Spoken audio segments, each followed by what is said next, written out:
நில மோசடி வழக்கில் கைது செய்யப்பட்ட அதிமுக முன்னாள் அமைச்சர் எம்.ஆர். விஜயபாஸ்கருக்கு ஜூலை 31 வரை நீதிமன்ற காவல். நீதிமன்ற உத்தரவை அடுத்து திருச்சி மத்திய சிறையில் அடைக்கப்பட்டார்.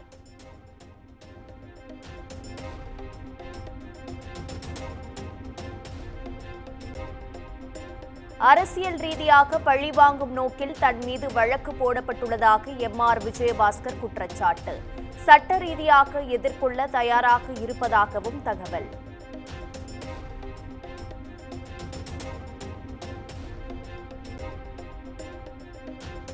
காவிரி விவகாரத்தில் உச்சநீதிமன்றத்தை நாடுவதற்கான தீர்மானம் அனைத்து கட்சி கூட்டத்தில் நிறைவேற்றும். தமிழகத்திற்கு நீரை திறந்து விடாத கர்நாடக அரசுக்கு கண்டனம் தெரிவித்த முதலமைச்சர் மு.க.ஸ்டாலின், டெல்டா விவசாயிகளின் உரிமையை நிலைநாட்டுவோம் எனவும் சூளுரை.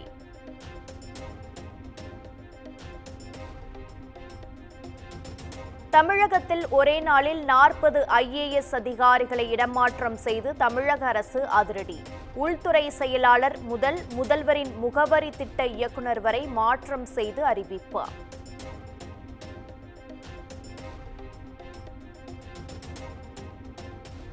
தமிழக உள்துறை செயலாளர் அமுதா வருவாய்த்துறை மற்றும் பேரிடர் துறைக்கு மாற்றம். புதிய உள்துறை செயலாளராக தீரஜ் குமாரை நியமித்து தமிழக அரசு அறிவிப்பு.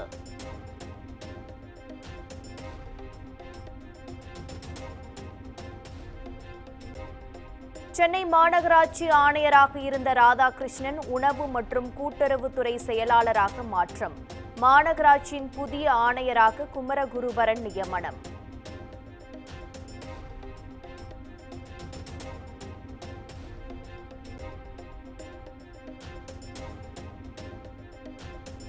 மின் கட்டண உயர்வை கண்டித்து ஜூலை 23ஆம் தேதி தமிழகம் முழுவதும் அதிமுக சார்பில் கண்டன ஆர்ப்பாட்டம்.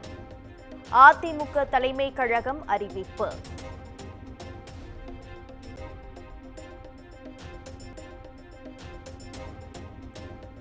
தென்காசி மாவட்டத்தில் இன்று தனது சுற்றுப்பயணத்தை தொடங்குகிறார் சசிகலா.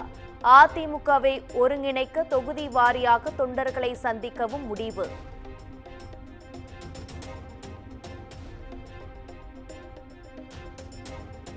மொஹரம் பண்டிகையொட்டி புதுச்சேரியில் இன்று பள்ளி கல்லூரிகளுக்கு விடுமுறை. விடுமுறையை ஈடு செய்யும் வகையில் சனிக்கிழமை பள்ளி கல்லூரிகள் செயல்படும் எனவும் அறிவிப்பு.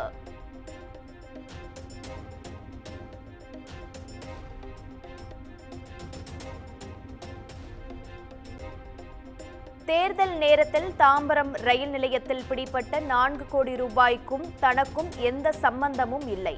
சிபிசிஐடி போலீசாரின் 7 மணி நேர விசாரணைக்கு பிறகு பாஜக எம்எல்ஏ நயினார் நாகேந்திரன் திட்டவட்டம்.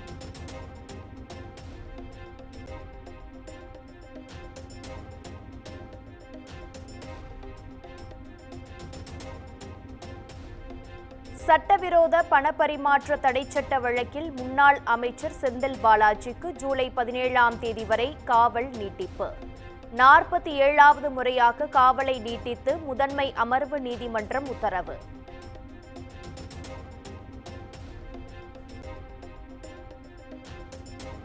போதைப் பொருள் கடத்தல் வழக்கில் கைது செய்யப்பட்டுள்ள ஜாஃபர் சாதிக்கின் பினாமியான ஆவடியைச் சேர்ந்த ஜோசப்பின் வீட்டில் அமலாக்கத்துறை அதிரடி சோதனை.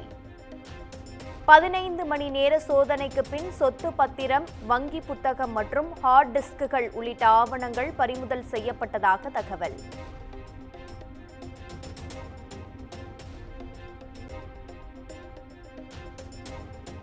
மாஞ்சோலை தேயிலை தோட்டத்தை தமிழக அரசை ஏற்று நடத்த வேண்டும் என விசிக தலைவர் திருமாவளவன் வலியுறுத்தல். பாதிக்கப்பட்ட மக்களுக்கு உரிய இழப்பீடு வழங்கவும் கோரிக்கை.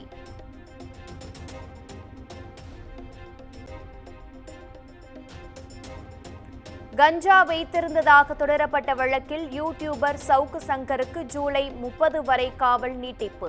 6வது முறையாக காவலை நீட்டித்து மதுரை மாவட்ட போதைப் பொருள் தடுப்பு சிறப்பு நீதிமன்றம் உத்தரவு.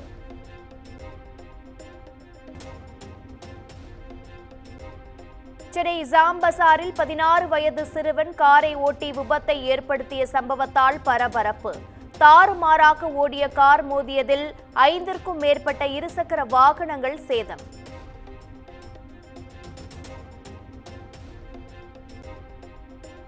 விழுப்புரம் அருகே 2 சிறுமிகளை பாலியல் வன்கொடுமை செய்த வழக்கில் 15 பேருக்கு 20 ஆண்டுகள் சிறை தண்டனை விதிப்பு. விழுப்புரம் போக்சோ நீதிமன்றம் அதிரடி தீர்ப்பு.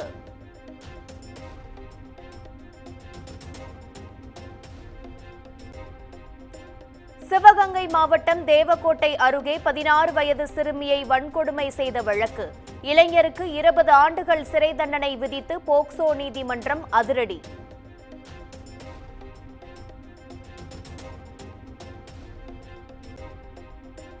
வரும் ஜூலை 21ஆம் தேதி நாடாளுமன்ற அனைத்துக் கட்சி கூட்டத்திற்கு மத்திய அரசு அழைப்பு.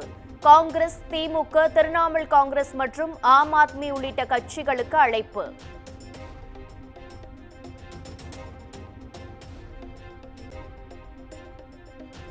நீட் தேர்வு வினாத்தாள் வெளியான விவகாரத்தில் மேலும் 2 கைது. தேசிய தேர்வு முகமையின் பெட்டியில் இருந்து நீட் வினாத்தாளை திருடியதாக கூறப்படும் பங்கஜ் குமார் உட்பட 2 ஜார்க்கண்டில் கைது செய்த சிபிஐ.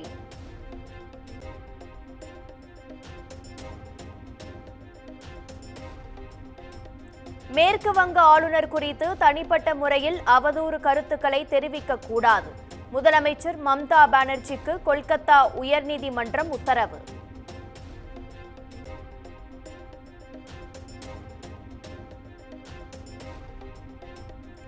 தெலுங்கானா முன்னாள் முதலமைச்சர் சந்திரசேகர ராவின் மகள் கவிதாவுக்கு உடல்நலக்குறைவு.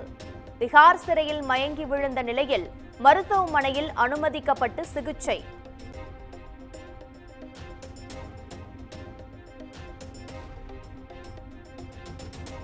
கர்நாடக மாநிலத்தின் ஹசன் மாவட்டத்தில் கனமழை காரணமாக நிலச்சரிவு. வெள்ளப்பெருக்கில் சாலைகள் சேதமடைந்ததால் போக்குவரத்து துண்டிப்பு.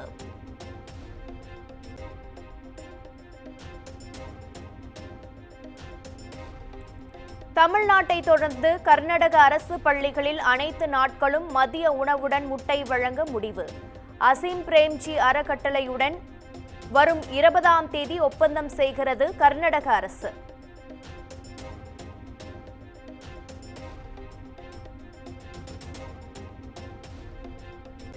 தென்மேற்கு பருவமழை தீவிரமடைந்துள்ள நிலையில் கேரள மாநிலத்தில் தொடர் கனமழை.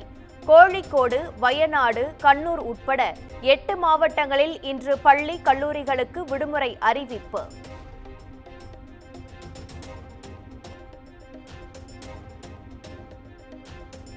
கிரிக்கெட் மைதானங்களில் புகையிலை மற்றும் பான் மசாலா குறித்த விளம்பர பலகைகளை வைக்க தடை. மத்திய சுகாதார அமைச்சகத்தின் கோரிக்கையை ஏற்று பிசிசிஐ உத்தரவு.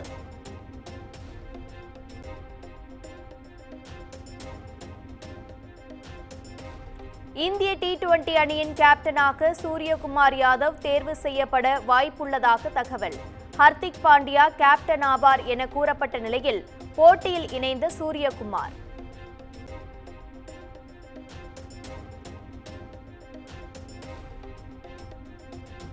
TNPL தொடரின் 15வது லீக் ஆட்டத்தில் திருச்சியை 8 விக்கெட் வித்தியாசத்தில் வீழ்த்தியது கோவை அணி.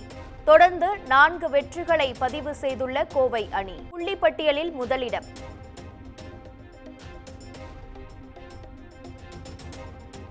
பாரஞ்சித் இயக்கத்தில் விக்ரம் நடிப்பில் உருவாகியுள்ள தங்கலான் திரைப்படத்தின் முதல் பாடல் இன்று வெளியாகிறது.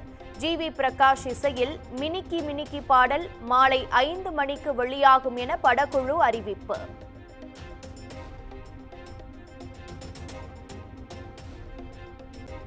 சுதா கொங்கரா இயக்கும் புறநானூறு படத்தில் இருந்து விலகினார் நடிகர் சூர்யா. சூர்யாவுக்கு பதிலாக சிவகார்த்திகேயன் நடிக்க இருப்பதாக தகவல்.